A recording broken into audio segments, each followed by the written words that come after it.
We all know that in order to accomplish a certain thing, we must concentrate. It is of the utmost value to learn how to concentrate. To make a success of anything, you must be able to concentrate your entire thought upon the idea you are working out. Do not become discouraged if you are unable to hold your thought on the subject very long at first. There are very few who can. It seems a peculiar fact that it is easier to concentrate on something that is not good for us than on something that is beneficial. This tendency is overcome when we learn to concentrate consciously. If you will just practice a few concentration exercises each day, you will find you will soon develop this wonderful power. Success is assured when you are able to concentrate, for you are then able to utilize for your good all constructive thoughts and shut out all the destructive ones. It is of the greatest value to be able to think only of that which will be beneficial. Did you ever stop to think what an important part your thoughts, concentrated thoughts, play in your life? This book shows their far-reaching and all-abiding effects. These lessons you will find very practical. The exercises I have thoroughly tested. They are arranged so that you will notice an improvement from the very start, and this will give you encouragement. They point out ways in which you can help yourself. Man is a wonderful creature, but he must be trained and developed to be useful. A great work can be accomplished by every man if he can be awakened to do his very best. But the greatest man would not accomplish much if he lacked concentration and effort. Dwarfs can often do the work of giants when they are transformed by the magic power of great mental concentration. But giants will only do the work of dwarfs when they lack this power. We accomplish more by concentration than by fitness. The man who is apparently best suited for a place does not always fill it best. It is the man who concentrates on its every possibility that makes an art of both his work and his life. All your real advancement must come from your individual effort. This course of lessons will stimulate and inspire you to achieve success. It will bring you into perfect harmony with the laws of success. It will give you a firmer hold on your duties and responsibilities. The methods of thought concentration given in this work, if put into practice, will open up interior avenues that will connect you with the everlasting laws of being and their exhaustless foundation of unchangeable truth. As most people are very different, it is impossible to give instructions that will be of the same value to all. The author has endeavored in these lessons to awaken that within the soul, which perhaps the book does not express. So study these lessons as a means of awakening and training that which is within yourself. Let all your acts and thoughts have the intensity and power of concentration. To really get the full benefit of these lessons, you should read a page, then close the book and thoughtfully recall its ideas.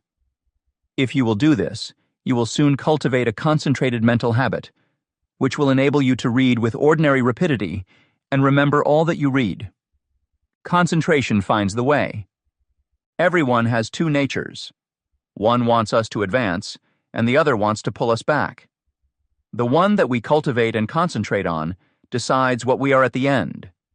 Both natures are trying to gain control. The will alone decides the issue. A man by one supreme effort of the will may change his whole career and almost accomplish miracles. You may be that man. You can be if you will to be, for will can find a way or make one.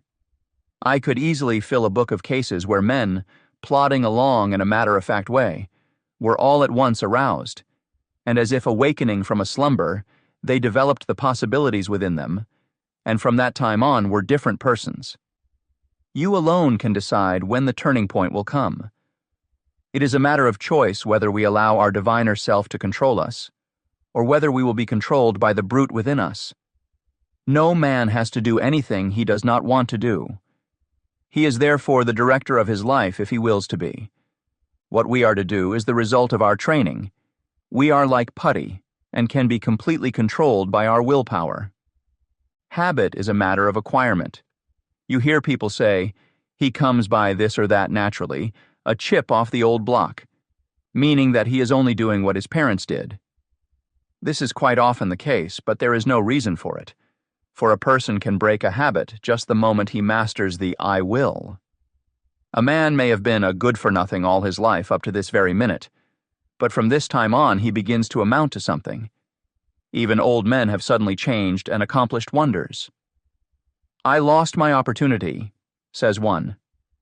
That may be true, but by sheer force of will, we can find a way to bring us another opportunity. There is no truth in the saying that opportunity knocks at our door but once in a lifetime. The fact is, opportunity never seeks us. We must seek it. What usually turns out to be one man's opportunity was another man's loss. In this day, one man's brain is matched against another's. It is often the quickness of brain action that determines the result. One man thinks, "I will do it," but while he procrastinates, the other goes ahead and does the work. They both have the same opportunity. The one will complain of his lost chance, but it should teach him a lesson, and it will if he is seeking the path that leads to success. Many persons read good books, but say they do not get much good out of them. They do not realize that all any book or any lesson course can do is to awaken them to their possibilities, to stimulate them to use their willpower. You may teach a person from now until doomsday, but that person will only know what he learns himself. You can lead him to the fountain, but you can't make him drink. One of the most beneficial practices I know of is that of looking for the good in everyone and everything, for there is good in all things. We encourage a person by seeing his good qualities, and we also help ourselves by looking for them. We gain their good wishes, a most valuable asset sometimes. We get back what we give out. The time comes when most all of us need encouragement, need buoying up. So form the habit of encouraging others, and you will find it a wonderful tonic for both those encouraged and yourself, for you will get back encouraging and uplifting thoughts. Life furnishes us the opportunity to improve, but whether we do it or not depends upon how near we live up to what is expected of us. The first of each month, a person should sit down and examine the progress he has made. If he has not come up to expectations, he should discover the reason, and by extra exertion measure up to what is demanded next time. Every time that we fall behind what we plan to do, we lose just so much, for that time is gone forever. We may find a reason for doing it, but most excuses are poor substitutes for action. Most things are possible. Ours may be a hard task, but the harder the task, the greater the reward. It is the difficult things that really develop us. Anything that requires only a small effort utilizes very few of our faculties and yields a scanty harvest of achievement. So do not shrink from a hard task, for to accomplish one of these will often bring us more good than a dozen lesser triumphs. I know that every man who is willing to pay the price can be a success. The price is not in money, but in effort. The first essential quality for success is the desire to do, to be something. The next thing is to learn how to do it. The next to carry it into execution. The man who is the best able to accomplish anything is the one with a broad mind. The man who has acquired knowledge, that may, it is true, be foreign to this particular case, but is, nevertheless, of some value in all cases. So the man who wants to be successful must be liberal. He must acquire all the knowledge that he can. He must be well posted, not only in one branch of his business, but in every part of it. Such a man achieves success. The secret of success is to always try to improve yourself, no matter where you are or what your position. Learn all you can. Don't see how little you can do, but how much you can do. Such a man will always be in demand, for he establishes the reputation of being a hustler. There is always room for him because progressive firms never let a hustler leave their employment if they can help it. The man who reaches the top is the gritty, plucky hard worker, and never the timid, uncertain, slow worker. An untried man is seldom put in a position of responsibility and power. The man selected is one who has done something, achieved results in some line, or taken the lead in his department. He is placed there because of his reputation of putting vigor and virility into his efforts, and because he has previously shown that he has pluck and determination. The man who is chosen at the crucial time is not usually a genius. He does not possess any more talent than others, but he has learned that results can only be produced by untiring, concentrated effort. That miracles in business do not just happen. He knows that the only way they will happen is by sticking to a proposition and seeing it through. That is the only secret of why some succeed and others fail. The successful man gets used to seeing things accomplished and always feels sure of success. The man who is a failure gets used to seeing failure, expects it, and attracts it to him. It is my opinion that with the right kind of training, every man could be a success. It is really a shame that so many men and women, rich in ability and talent, are allowed to go to waste, so to speak. Someday I hope to see a millionaire philanthropist start a school for the training of failures. I am sure he could not put his money to a better use. In a year's time, the science of practical psychology could do wonders for him. He could have agencies on the lookout for men who had lost their grip on themselves, who had through indisposition weakened their will, who through some sorrow or misfortune had become discouraged. At first, all they need is a little help to get them back on their feet, but usually they get a knock downwards instead. The result is that their latent powers never develop, and both they and the world are the losers. I trust that in the near future, someone will heed the opportunity of using some of his millions in arousing men who have begun to falter. All they need to be shown is that there is within them an omnipotent source that is ready to aid them, providing they will make use of it. Their minds only have to be turned from despair to hope to make them regain their hold. When a man loses his grip today, he must win his redemption by his own will. He will get little encouragement or advice of an inspiring nature. He must usually regain the right road alone. He must stop dissipating his energies and turn his attention to building a useful career. Today, we must conquer our weakening tendencies alone. Don't expect anyone to help you.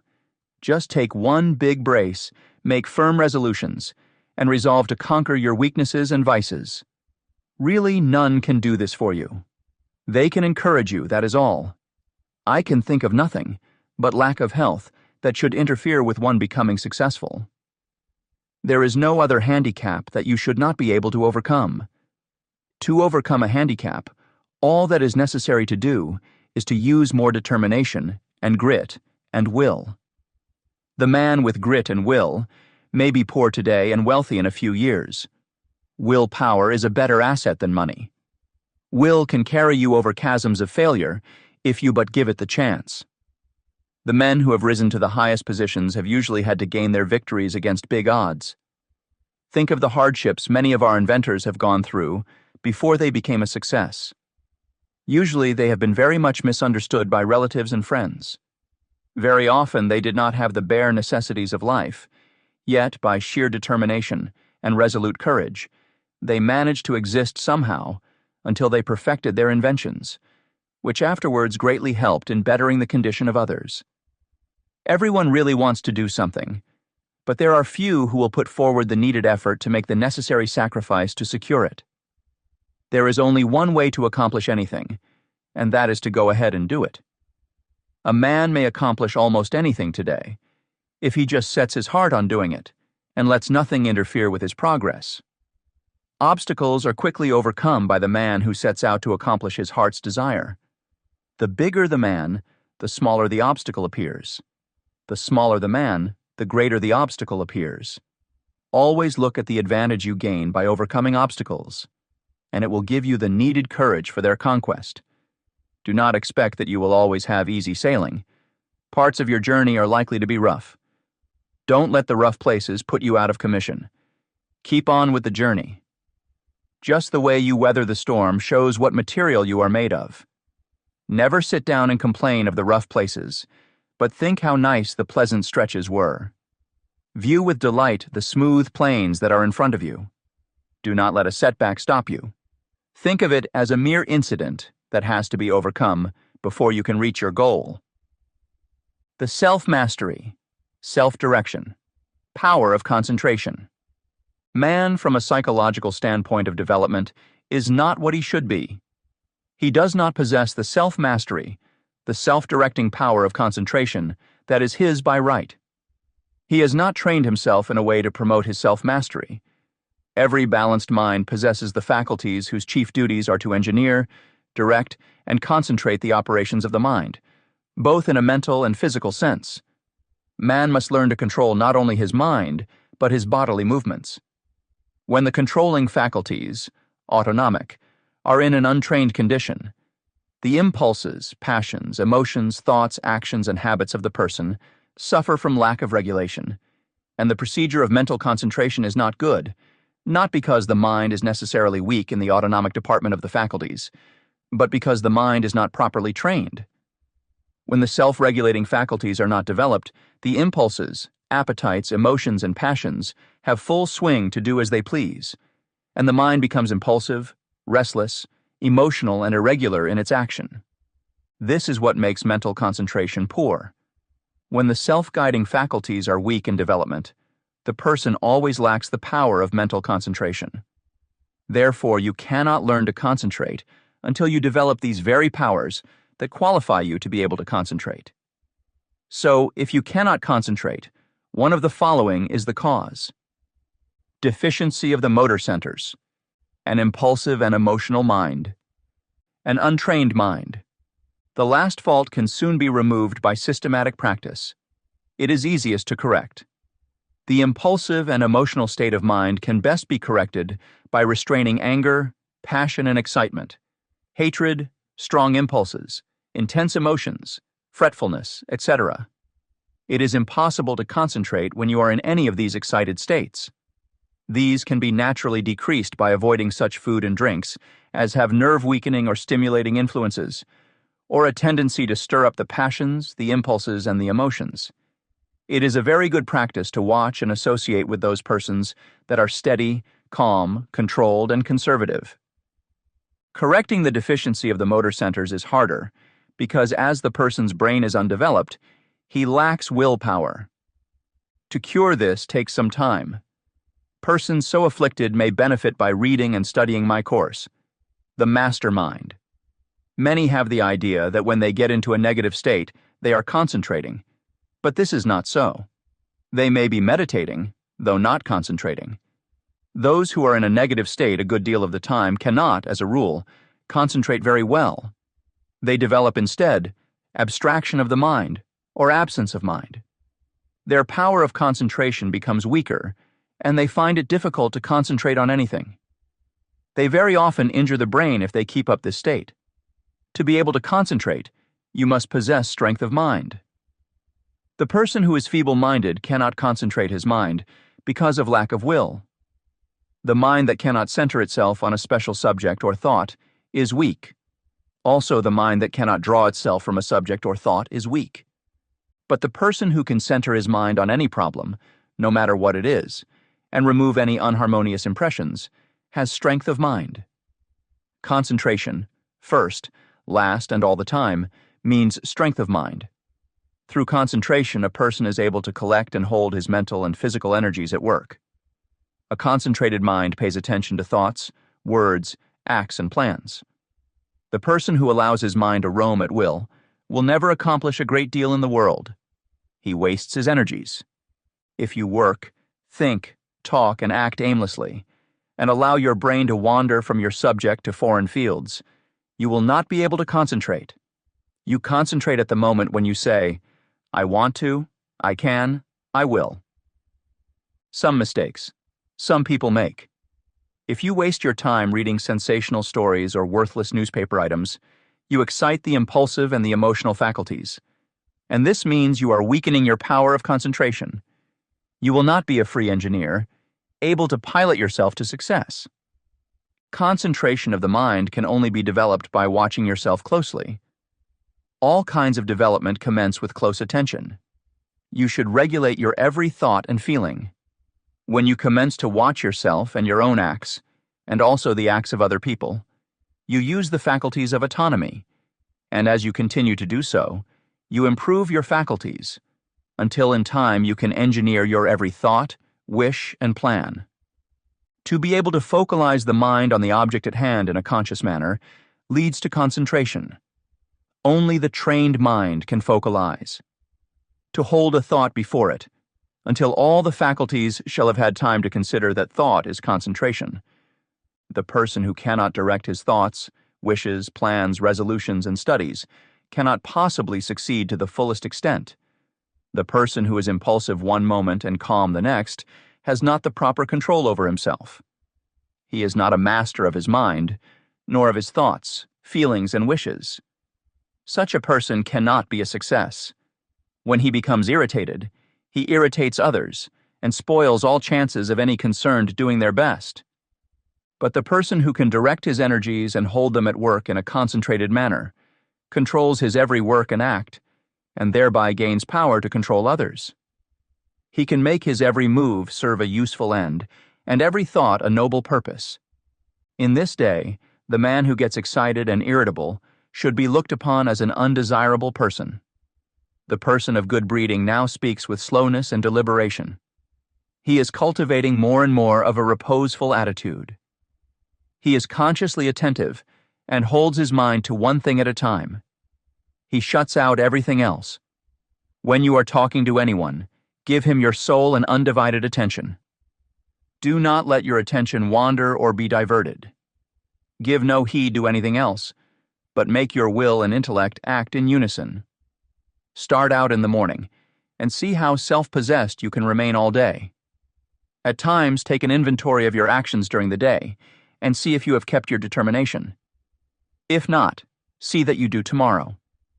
The more self-possessed you are, the better will your concentration be. Never be in too much of a hurry. And remember, the more you improve your concentration, the greater are your possibilities. Concentration means success, because you are better able to govern yourself and centralize your mind. You become more in earnest in what you do, and this almost invariably improves your chances for success. When you are talking to a person, have your own plans in mind. Concentrate your strength upon the purpose you are talking about. Watch his every move, but keep your own plans before you. Unless you do, you will waste your energy and not accomplish as much as you should. I want you to watch the next person you see who has the reputation of being a strong character, a man of force. Watch and see what perfect control he has over his body. Then I want you to watch just an ordinary person. Notice how he moves his eyes, arms, fingers. Notice the useless expenditure of energy. These movements all break down the vital cells and lessen the person's power in vital and nerve directions. It is just as important for you to conserve your nervous forces as it is the vital forces. As an example, we see an engine going along the track very smoothly. Someone opens all the valves and the train stops. It is the same with you. If you want to use your full amount of steam, you must close your valves and direct your power of generating mental steam toward one end. Center your mind on one purpose, one plan, one transaction. There is nothing that uses up nerve force so quickly as excitement. This is why an irritable person is never magnetic. He is never admired or loved. He does not develop those finer qualities that a real gentleman possesses. Anger, sarcasm, and excitement weaken a person in this direction. The person who allows himself to get excited will become nervous in time, because he uses up his nerve forces and his vital energies. The person who cannot control himself and keep from becoming excited cannot concentrate. When the mind can properly concentrate, all the energy of every microscopic cell is directed into one channel, and then there is a powerful personal influence generated. Everyone possesses many millions of little trembling cells, and each one of these has a center where life and energy are stored up and generated. If this energy is not wasted, but conserved and controlled, this person is influential or successful. Just as it is impossible for a steam engine to run with all its valves open, so is it impossible for you to waste your energy and run at your top speed. Each neuron in the gray layers of the brain is a psychic center of thought and action. Each one is pulsating an intelligent force of some kind. And when this force, your thoughts and motions, are kept in check by a conservative, systematic, and concentrated mind, the result will be magnetism, vitality, and health. The muscles, bones, ligaments, feet, hands, and nerves, etc., are agents for carrying out the mandates of the mind. The sole purpose of the volitional faculties is to move the physical mechanism as the energy travels along the wires of nerves and muscles. Just for that reason, if you throw a voluntary control over these messages, impulses, thoughts, emotions, physical movements, and over these physical instruments, you develop your faculties of self-mastery, and to the extent you succeed here, in proportion, will you develop the power of concentration. Any exercise or work that excites the mind, stimulates the senses, calls the emotions and appetites into action, confuses, terrifies, or emotionalizes, weakens the power of concentration. This is why all kind of excitement is bad. This is the reason why persons who drink strong drinks, who allow themselves to get into fits of temper, who fight, who eat stimulating food, who sing and dance and thus develop their emotions, who are sudden, vehement, and emotional, lack the power to concentrate. But those whose actions are slower and directed by their intelligence develop concentration. Sometimes dogmatic, willful, excitable persons can concentrate, but it is spasmodic, erratic concentration instead of controlled and uniform concentration. Their energy works by spells. Sometimes they have plenty, other times very little.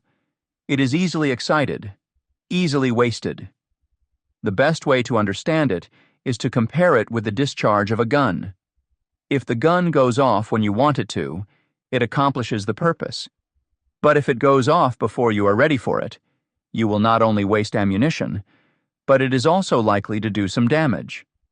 That is just what most persons do. They allow their energy to explode, thus not only wasting it, but endangering others. They waste their power, their magnetism, and so injure their chance of success. Such persons are never well liked, and never will be until they gain control over themselves. It will be necessary for them to practice many different kinds of concentration exercises, and to keep them up for some time. They must completely overcome their sudden, erratic thoughts and regulate their emotions and movements. They must, from morning to night, train the mind to be steady and direct and keep the energies at work. The lower area of the brain is the storehouse of the energy. Most all persons have all the dynamic energy they need if they would concentrate it. They have the machine, but they must also have the engineer, or they will not go very far. The engineer is the self-regulating, directing power. The person who does not develop his engineering qualities will not accomplish much in life. The good engineer controls his every act. All work assists in development. By what you do, you either advance or degenerate. This is a good idea to keep always in mind. When you are uncertain whether you should do something or not, just think whether by doing it you will grow or deteriorate, and act accordingly. I am a firm believer in work when you work and play when you play. When you give yourself up to pleasure, you can develop concentration by thinking of nothing else but pleasure. When your mind dwells on love, think of nothing but this, and you will find you can develop a more intense love than you ever had before. When you concentrate your mind on the you, or real self, and its wonderful possibilities, you develop concentration and a higher opinion of yourself. By doing this systematically, you develop much power, because you cannot be systematic without concentrating on what you are doing. When you walk out into the country and inhale the fresh air, studying vegetation, trees, etc., you are concentrating.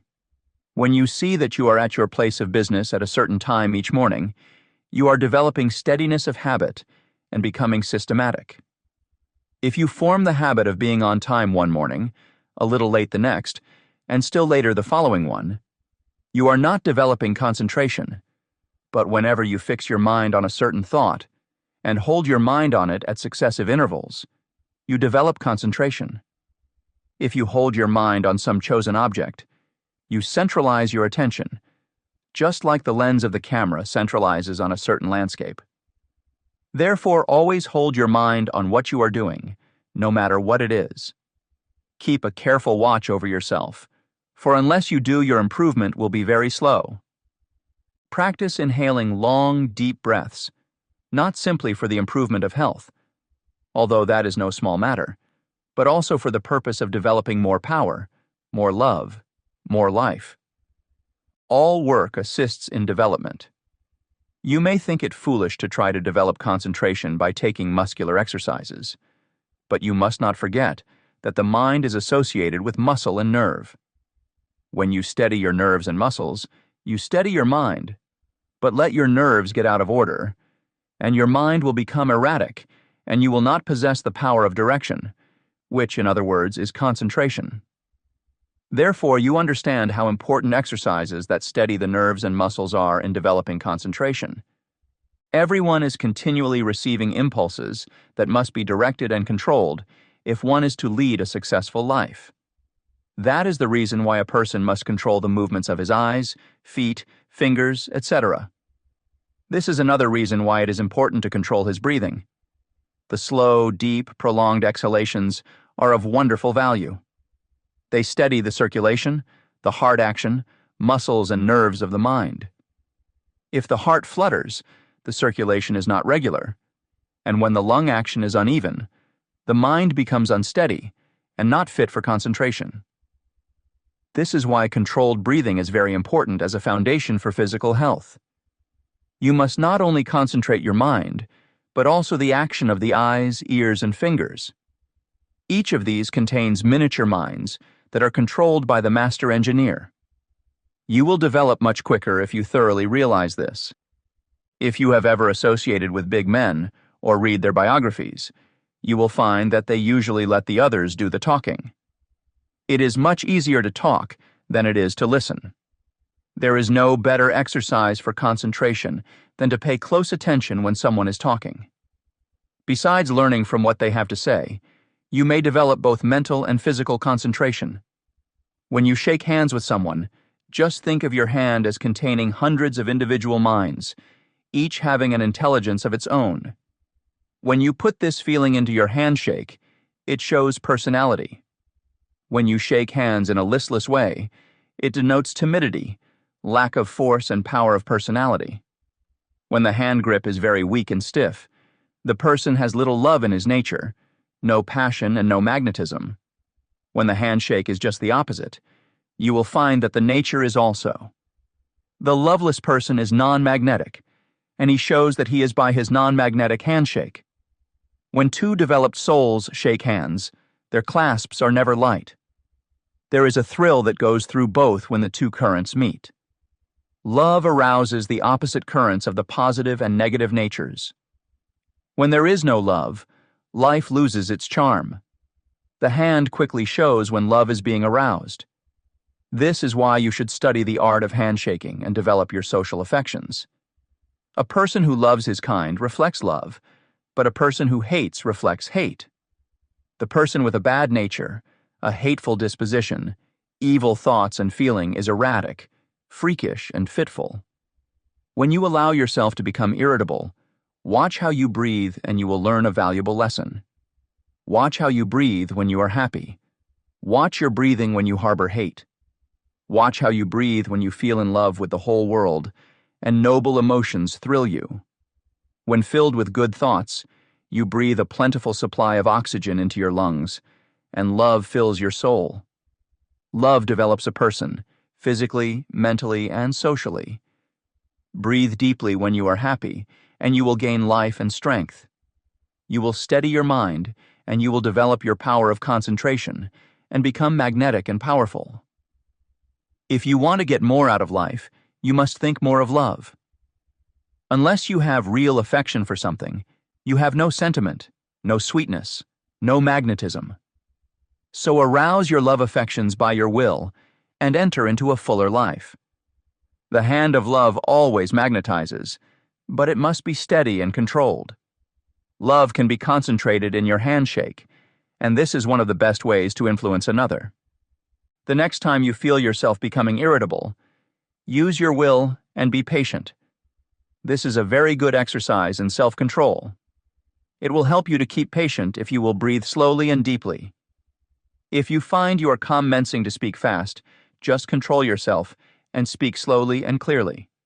Keep from either raising or lowering your voice and concentrate on the fact that you are determined to keep your poise and you will improve your power of concentration.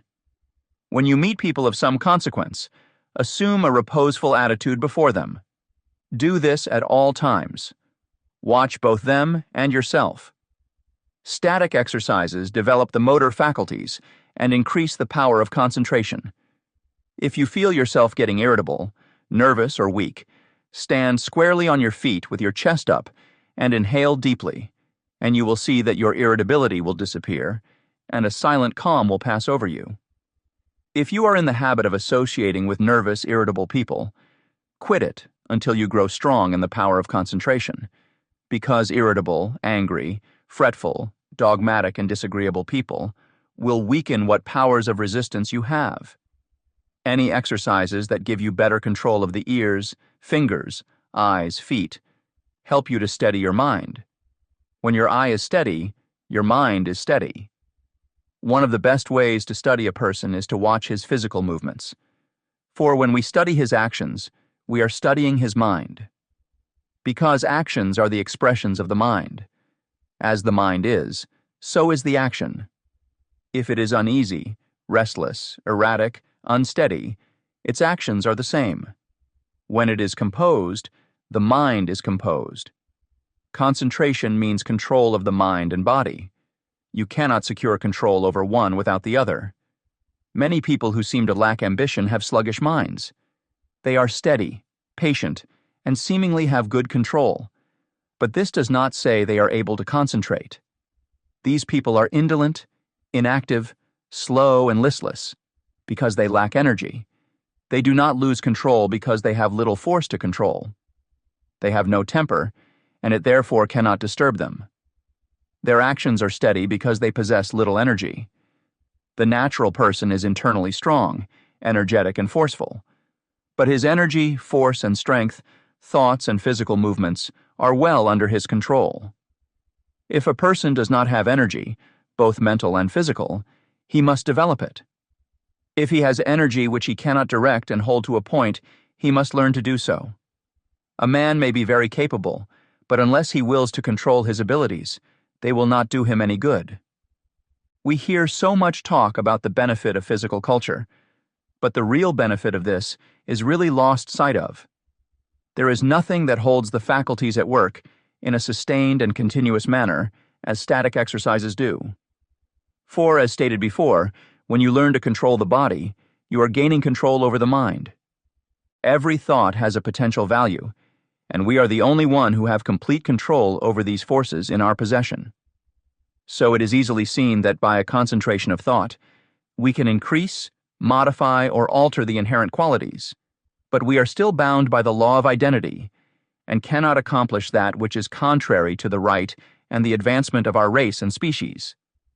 Just say, you can, you will, you must. Just realize this and the rest is easy. You have the latent faculties and forces to subdue anything that tries to interfere with your plans. Let the troubles and responsibilities of life come thick and fast. I am ready for them. My soul is unconquerable. I represent the infinite law of force or of all power. This God within is my all-sufficient strength and ever-present, help in time of trouble. The more difficulties, the greater its triumphs through me. The harder my trials, the faster I go in, the development of my inherent strength. Let all else fail me. This interior reliance is, all sufficient. The right must prevail. I demand wisdom and power to know and follow. The right, my higher self is all-wise. X now draw nearer to it. Concentration, the silent force that produces results in all business. I want you first to realize how powerful thought is. A thought of fear has turned a person's hair gray in a night. A prisoner condemned to die was told that if he would consent to an experiment and live through it, he would be freed. He consented. They wanted to see how much blood a person could lose and still live. They arranged that blood would apparently drop from a cut made in his leg. The cut made was very slight, from which practically no blood escaped. The room was darkened, and the prisoner thought the dropping he heard was really coming from his leg.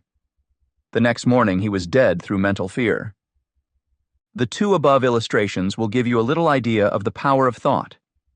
To thoroughly realize the power of thought is worth a great deal to you.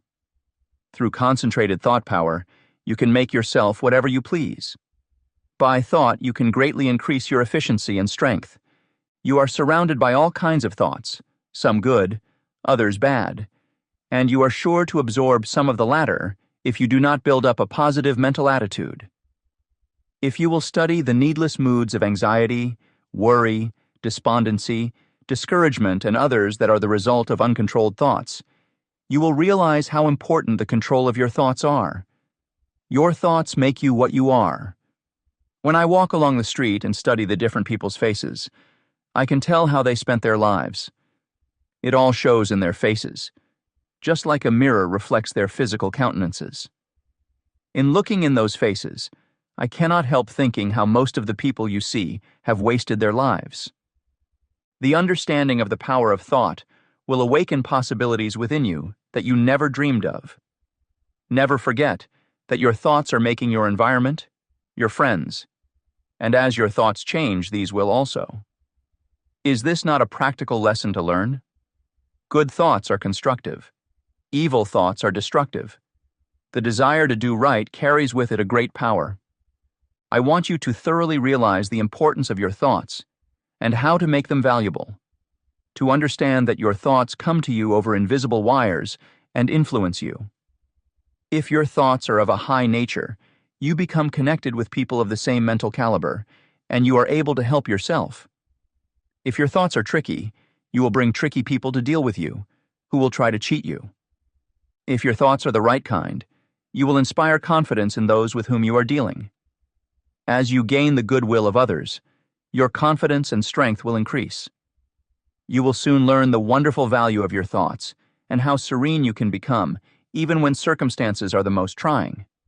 Such thoughts of right and goodwill bring you into harmony with people who amount to something in the world and who are able to give you help if you should need it, as nearly everyone does at times. You can now see why it is so important to concentrate your thoughts in the proper channels. It is very necessary that people should have confidence in you. When two people meet, they have not the time to look each other up. They accept each other according to instinct, which can usually be relied on. You meet a person, and his attitude creates a suspicion in you. The chances are you cannot tell why, but something tells you, have no dealings with him, for if you do, you will be sorry. Thoughts produce actions. Therefore, be careful of your thoughts. Your life will be molded by the thoughts you have. A spiritual power is always available to your thought, and when you are worthy, you can attract all the good things without a great effort on your part. The sun's rays shine down on our gardens, but we can plant trees that will interfere with the sunlight. There are invisible forces ready to help you if you do not think and act to intercept these. These forces work silently. You reap what you sow. You have concentrated within powers that, if developed, will bring you happiness greater than you can even imagine.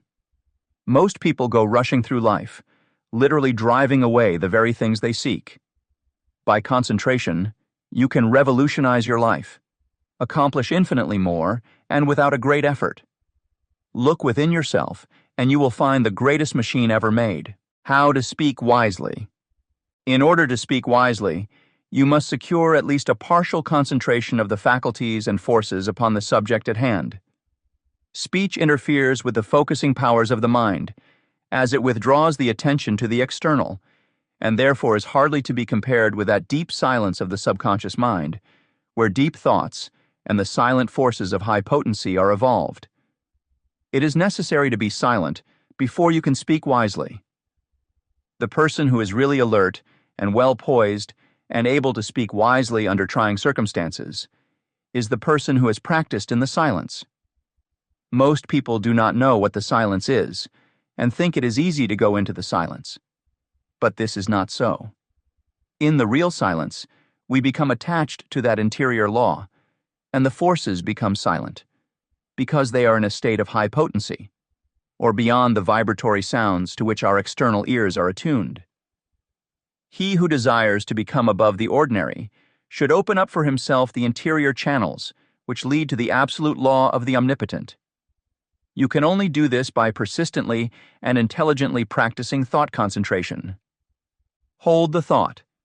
In silence, I will allow my higher self to have complete control. I will be true to my higher self. I realize that it is to my self-interest to live up to my best. I demand wisdom so that I may act wisely for myself and others. In the next chapter, I will tell you of the mysterious law, which links all humanity together by the powers of cooperative thought, and chooses for us companionship and friends. How concentrated thought links all humanity together. It is within your power to gratify your every wish. Success is the result of the way you think. I will show you how to think to be successful. The power to rule and attract success is within yourself. The barriers that shut these off from you are subject to your control. You have unlimited power to think, and this is the link that connects you with your omniscient source. Success is the result of certain moods of mind or ways of thinking. These moods can be controlled by you and produced at will. You have been evolved to what you are from a lowly atom because you possessed the power to think. This power will never leave you, but will keep urging you on until you reach perfection. As you evolve, you create new desires, and these can be gratified. The power to rule lies within you. The barriers that keep you from ruling are also within you. These are the barriers of ignorance. Concentrated thought will accomplish seemingly impossible results and make you realize your fondest ambitions. At the same time that you break down barriers of limitation, new ambitions will be awakened. You begin to experience conscious thought constructions. If you will just realize that through deep concentration, you become linked with thoughts of omnipotence, you will kill out entirely your belief in your limitations, and at the same time will drive away all fear and other negative and destructive thought forces, which constantly work against you. In the place of these, you will build up a strong assurance that your every venture will be successful. When you learn thus how to concentrate and reinforce your thought, you control your mental creations. They in turn help to mold your physical environment, and you become the master of circumstances and the ruler of your kingdom. It is just as easy to surround your life with what you want as it is with what you don't want. It is a question to be decided by your will. There are no walls to prevent you from getting what you want, providing you want what is right. If you choose something that is not right, you are in opposition to the omnipotent plans of the universe and deserve to fail. But if you will base your desires on justice and goodwill, you avail yourself of the helpful powers of universal currents, and instead of having a handicap to work against, can depend upon ultimate success, though the outward appearances may not at first be bright. Never stop to think of temporary appearances, but maintain an unfaltering belief in your ultimate success. Make your plans carefully, and see that they are not contrary to the tides of universal justice. The main thing for you to remember is to keep at bay the destructive and opposing forces of fear and anger and their satellites. There is no power so great as the belief which comes from the knowledge that your thought is in harmony with the divine laws of thought and the sincere conviction that your cause is right. You may be able seemingly to accomplish results for a time, even if your cause is unjust, but the results will be temporary, and in time, you will have to tear down your thought edifice and build on the true foundation of right. Plans that are not built on truth produce discordant vibrations and are therefore self-destructive. Never try to build until you can build right. It is a waste of time to do anything else. You may temporarily put aside your desire to do right, but its true vibrations will interfere with your unjust plans until you are forced back into righteous paths of power. All just causes succeed in time, though temporarily they may fail. So if you should face the time when everything seems against you, quiet your fears, drive away all destructive thoughts, and uphold the dignity of your moral and spiritual life. Where there is a will, there is a way. The reason this is so is that the will can make a way if given a chance to secure the assistance of aiding forces. The more it is developed, the higher the way to which it will lead.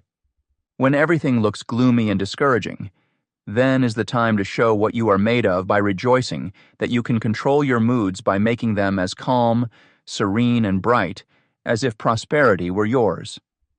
Be faithful in sowing the thought seeds of success, in perfect trust that the sun will not cease to shine and bring a generous harvest in one season. It is not always necessary to think of the success of a venture when you are actually engaged in it. For when the body is inactive, the mind is most free to catch new ideas that will further the opportunity you are seeking. When you are actually engaged in doing something, you are thinking in the channels you have previously constructed, and the work does not have to be done over again. When you are in a negative mood, the intuitions are more active, for you are not then controlling your thoughts by the will. Everything we do should have the approval of the intuition. When you are in a negative mood, you attract thoughts of similar nature through the law of affinity. That is why it is so important to form thoughts of a success nature to attract similar ones. If you have never made a study of this subject, you may think this is all foolishness, but it is a fact that there are thought currents that unerringly bring thoughts of a similar nature. Many persons who think of failure actually attract failure by their worries, their anxieties, their overactivity. These thoughts are bound to bring failure. When you once learn the laws of thought and think of nothing but good, truth, success, you will make more progress with less effort than you ever made before. There are forces that can aid the mind that are hardly dreamed of by the average person. When you learn to believe more in the value of thought and its laws, you will be led aright, and your business gains will multiply. The following method may assist you in gaining better thought control. If you are unable to control your fears, just say to your faulty determination, "Do not falter or be afraid, for I am not really alone. I am surrounded by invisible forces that will assist me to remove the unfavorable appearances." Soon you will have more courage. The only difference between the fearless man and the fearful one is in his will, his hope. So if you lack success, believe in it, hope for it, claim it.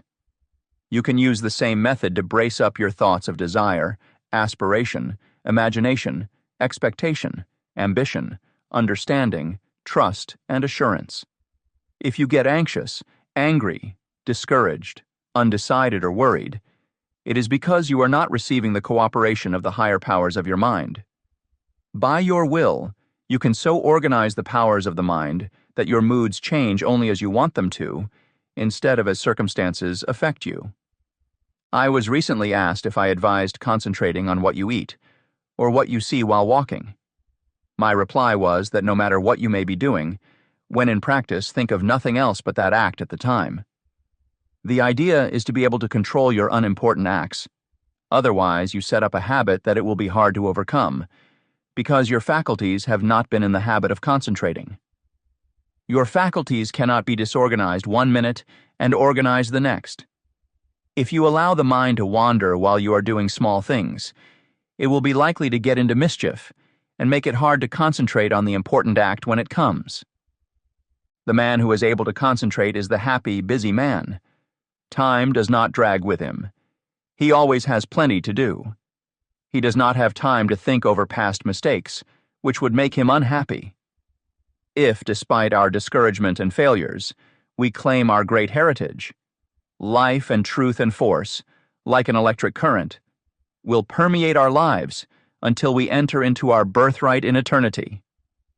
The will does not act with clearness, decision, and promptness unless it is trained to do so. There are comparatively few who really know what they are doing every minute of the day. This is because they do not observe with sufficient orderliness and accuracy to know what they are doing. It is not difficult to know what you are doing all the time, if you will just practice concentration and with a reposeful deliberation, and train yourself to think clearly, promptly, and decisively. If you allow yourself to worry or hurry in what you are doing, this will not be clearly photographed upon the sensitized plate of the subjective mind, and you therefore will not be really conscious of your actions. So practice accuracy and concentration of thought, and also absolute truthfulness, and you will soon be able to concentrate. The training of the will to do. The will to do is the greatest power in the world that is concerned with human accomplishment, and no one can in advance determine its limits. The things that we do now would have been a few ages ago impossibilities. Today, the safe maxim is, all things are possible. The will to do is a force that is strictly practical, yet it is difficult to explain just what it is. It can be compared to electricity because we know it only through its cause and effects. It is a power we can direct, and to just the extent we direct it do we determine our future. Every time you accomplish any definite act, consciously or unconsciously, you use the principle of the will. You can will to do anything whether it is right or wrong, and therefore the way you use your will makes a big difference in your life. Every person possesses some will to do. It is the inner energy which controls all conscious acts. What you will to do directs your life forces. All habits, good or bad, are the result of what you will to do. You improve or lower your condition in life by what you will to do. Your will has a connection with all avenues of knowledge, all activities, all accomplishment.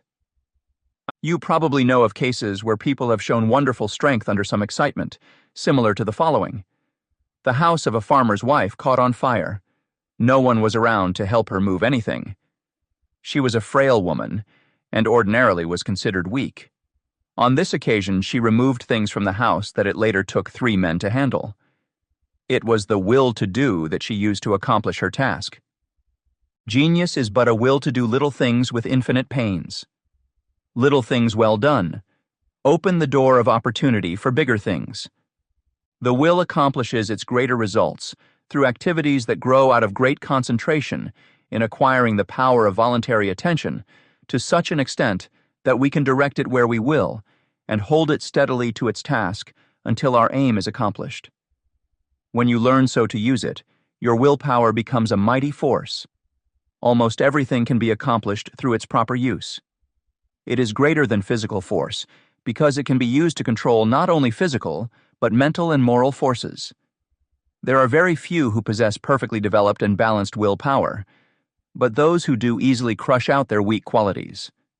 Study yourself carefully. Find out your greatest weakness, and then use your willpower to overcome it.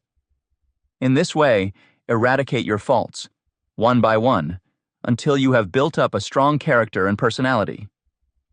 Rules for improvement. A desire arises. Now think whether this would be good for you. If it is not, use your willpower to kill out the desire.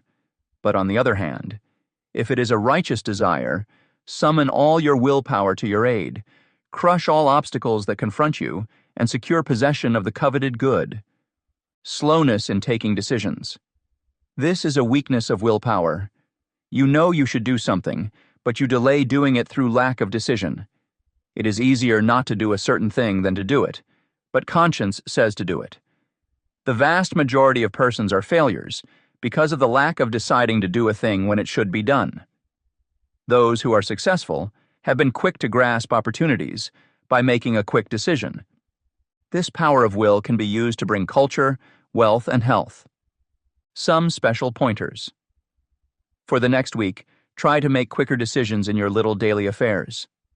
Set the hour you wish to get up and arise exactly at the fixed time. Anything that you should accomplish, do on or ahead of time.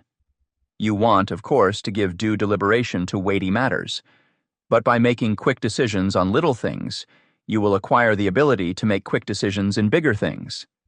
Never procrastinate. Decide quickly one way or the other, even at the risk of deciding wrong. Practice this for a week or two and notice your improvement. The lack of initiative. This too keeps many men from succeeding. They have fallen into the way of imitating others in all that they do. Very often we hear the expression, "He seems clever enough, but he lacks initiative." Life for them is one continuous grind. Day after day they go through the same monotonous round of duties, while those who are getting along are using their initiative to get greater fullness of life.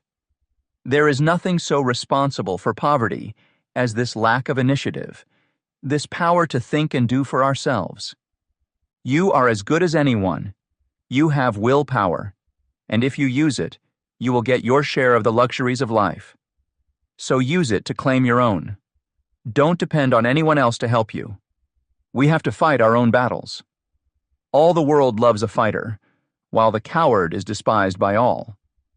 Every person's problems are different, so I can only say, analyze your opportunities and conditions and study your natural abilities. Form plans for improvement and then put them into operation. Now, as I said before, don't just say, I am going to do so and so, but carry your plan into execution. Don't make an indefinite plan, but a definite one. And then don't give up until your object has been accomplished. Put these suggestions into practice with true earnestness, and you will soon note astonishing results, and your whole life will be completely changed. An excellent motto for one of pure motives is, through my willpower, I dare do what I want to. You will find this affirmation has a very strengthening effect. The spirit of perseverance, the spirit of stick-to-itiveness, is the one that wins. Many go just so far and then give up, whereas if they had persevered a little longer, they would have won out. Many have much initiative, but instead of concentrating it into one channel, they diffuse it through several, thereby dissipating it to such an extent that its effect is lost. Develop more determination, which is only the will to do. And when you start out to do something, stick to it until you get results. Of course, before starting anything, you must look ahead and see what the finish leads to. You must select a road that will lead to somewhere rather than nowhere. The journey must be productive of some kind of substantial results. The trouble with so many young men is that they launch enterprises without any end in sight.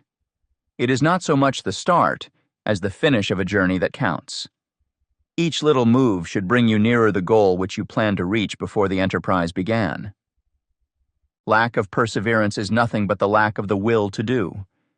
It takes the same energy to say, I will continue, as to say, I give up. Just the moment you say the latter, you shut off your dynamo, and your determination is gone. Every time you allow your determination to be broken, you weaken it. Don't forget this. Just the instant you notice your determination beginning to weaken, concentrate on it, and by sheer willpower, make it continue on the job. Never try to make a decision when you are not in a calm state of mind. If in a quick temper, you are likely to say things you afterwards regret. In anger, you follow impulse rather than reason. No one can expect to achieve success if he makes decisions when not in full control of his mental forces. Therefore, make it a fixed rule to make decisions only when at your best. If you have a quick temper, you can quickly gain control over it by simple rule of counting backwards. To count backwards requires concentration, and you thus quickly regain a calm state. In this way, you can break the temper habit. It will do you a lot of good to think over what you said and thought the last time you were angry. Persevere until you see yourself as others see you. It would do no harm to write the scene out in story form and then sit in judgment of the character who played your part. Special instructions to develop the will to do. This is a form of mental energy, but requires the proper mental attitude to make it manifest. We hear of people having wonderful willpower, which is really wrong. It should be said that they use their willpower, while with many it is a latent force. I want you to realize that no one has a monopoly on willpower. There is plenty for all.